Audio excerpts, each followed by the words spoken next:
When Dave and I were growing up, the idea of collecting playing cards didn't really exist. We had a couple decks to choose from: Bicycle, Tally-Ho, and B brand playing cards. Playing cards were a deck of bicycles and Go Fish with my grandma.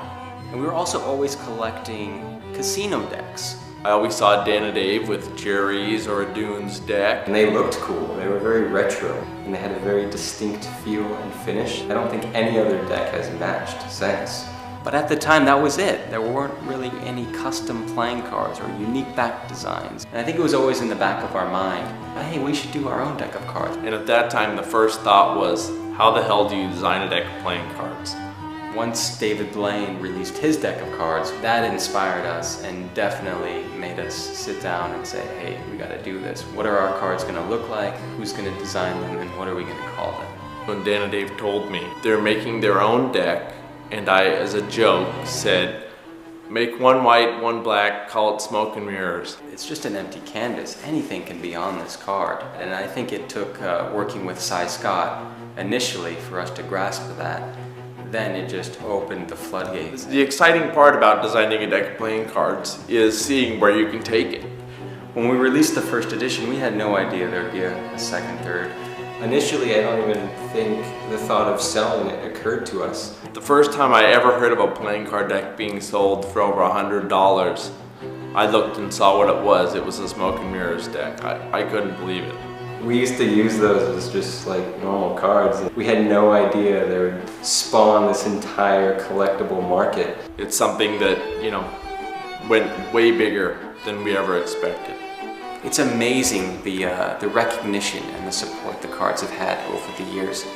The Smoke and Mirrors were designed for magicians and cardists.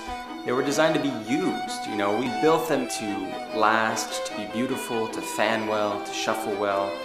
And as we printed the following editions, we always added something new. What if we could do this? What if we could do that? It was always just our mission to constantly improve the quality of the cards.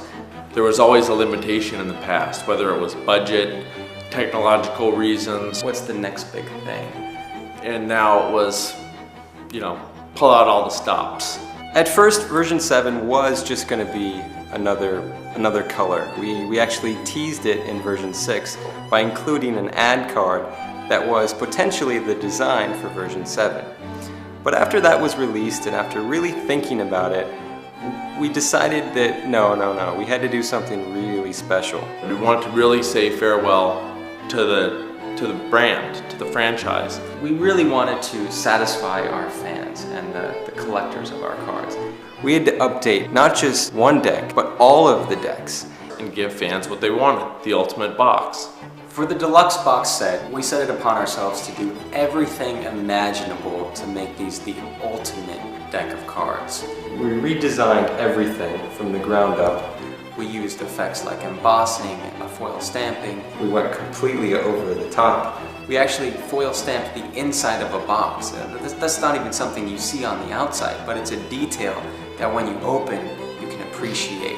Everything matches, everything is exactly the way we want it. We really worked with the US Playing Card Company to allow their press to get thin borders. I think this is going to be a big trend. One feature of the new Smoke and Mirrors that we're really excited about is the seal. This has been something on our mind for a long time, and it's something that, you know, we thought, why hasn't this been done before? It's so simple. And all we did was add a perforation along the crescent. So that way it's no longer difficult to open a box. The Smoke and Mirrors Deluxe box set is 5 years of experience for Dave and I in printing playing cards.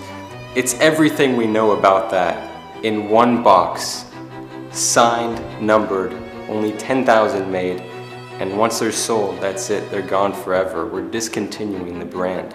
It's sad to see them go, but I think you'll agree it's a grand farewell.